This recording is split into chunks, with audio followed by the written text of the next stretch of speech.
आज हम इस वीडियो में बात करने जा रहे हैं संविधान की विशेषताओं के बारे में। इससे पहले वीडियो में भी हमने संविधान की विशेषताओं के बारे में ही जाना था, वो हमारा पार्ट 1 वीडियो था।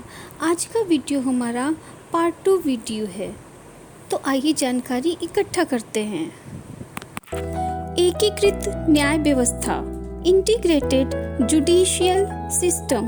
भारतीय संविधान मतलब इंडियन कॉन्स्टिट्यूशन एक ऐसी न्यायपालिका जुडिशरी की स्थापना करता है जो अपने आप में एकीकृत मतलब इंटीग्रेटेड होने के साथ साथ स्वतंत्र है।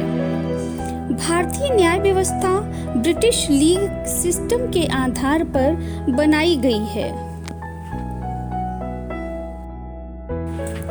मौलिक अधिकार, फंडामेंटल राइट्स। मूल संविधान में 7 मौलिक अधिकार थे, लेकिन 44वें संविधान संशोधन के दौरान संपत्ति का अधिकार को मौलिक अधिकार की सूची से हटाकर इसे संविधान के अनुच्छेद 300 के अंतर्गत कानूनी अधिकार के रूप में रखा गया है। भारतीय नागरिकों को मूल अधिकार इस प्रकार है। सामान्यता का अधिकार मतलब राइट टू इक्वलिटी। स्वतंत्रता का अधिकार मतलब राइट टू फ्रीडम। शोषण के विरुद्ध अधिकार राइट टू अगेंस्ट एक्सप्लॉयटेशन। धार्मिक स्वतंत्रता का अधिकार राइट टू रिलीजियस फ्रीडम। संस्कृत व शिक्षा का अधिकार right to education in Sanskrit. संवैधानिक उपचारों का अधिकार राइट टू कॉन्स्टिट्यूशनल रेमिडीज।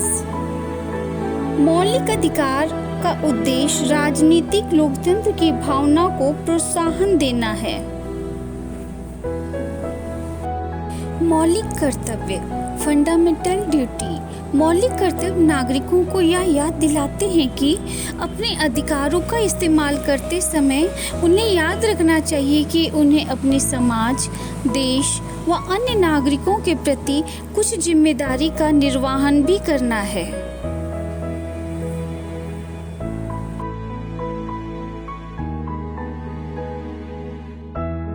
एकल नागरिकता मतलब सिंगल सिटीजनशिप।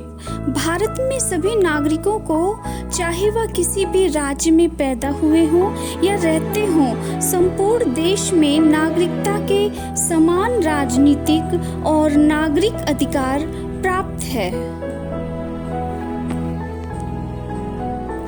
आपातकालीन प्रावधान, इमरजेंसी प्रोविजन।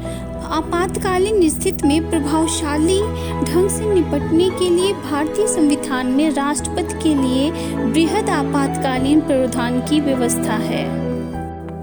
धर्मनिरपेक्ष राज्य मतलब सेकुलर स्टेट। भारत का संविधान धर्मनिरपेक्ष है, इसलिए यह किसी धर्म विशेष को भारत के धर्म के तौर पर मान्यता नहीं देता।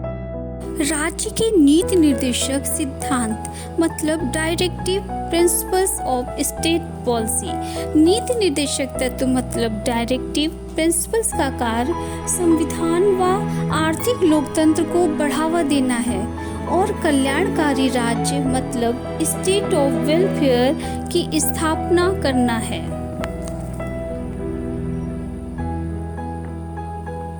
त्रिस्तरीय सरकार मतलब 3 टायर गवर्नमेंट। वर्ष 1993 में 73वें एवं 74वें संविधान संशोधन ने त्रिस्तरीय सरकार का प्रावधान किया गया। ऐसी व्यवस्था विश्व के किसी और संविधान में नहीं मिलती है। यह भारतीय संविधान की महत्वपूर्ण विशेषता है। संघात्मक व्यवस्था तथा एकात्मक व्यवस्था का समन्वय, coordination of federal system and unitary system. भारतीय व्यवस्था व्यवहार में एकात्मक संघवाद की व्यवस्था है, मतलब इसका ढांचा संघात्मक है और आत्मा एकात्मक है।